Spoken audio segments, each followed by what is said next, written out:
একটি ছোট গ্রামের পাশে ছিল একটা বড় বটগাছ। সেই গাছে থাকত এক লোভী কাক। সে সব সময় ভাবত কিভাবে কম কষ্টে বেশি খাবার পাওয়া যায়। একই গাছে থাকত এক ছোট্ট চড়ুই। সে ছিল খুব সাধারণ কিন্তু বুদ্ধিমান। প্রতিদিন চড়ুই সকাল সকাল উড়ে গিয়ে নিজের খাবার নিজে জোগাড় করত, আর কাক সারা দিন বসে থাকত, কারো খাবার চুরি করার সুযোগ খুঁজত। একদিন কাক দেখল গ্রামের এক বাড়ির উঠোনে অনেক খাবার রাখা। সে লাফ দিয়ে খাবারের দিকে গেল, কিন্তু হঠাৎ জালে আটকে গেল। কাক চিৎকার করতে লাগল, বাঁচাও, বাঁচাও!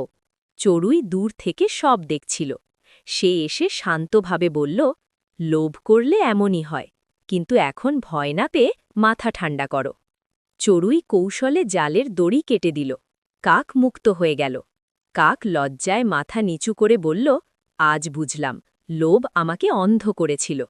চড়ুই হাসল আর বলল, পরিশ্রম করলে দেরিতে পাওয়া যায়, কিন্তু নিরাপদে পাওয়া যায়। সেদিন থেকে কাক আর চড়ুই দুজনেই নিজের খাবার নিজে জোগাড় করত। লোভ সাময়িক সুখ দেয়, কিন্তু বুদ্ধি আর পরিশ্রম জীবন বাঁচায়। যদি গল্পটি ভালো লাগে, লাইক দাও আর কার্টুন বাড়ি গল্প চ্যানেলটি সাবস্ক্রাইব করো।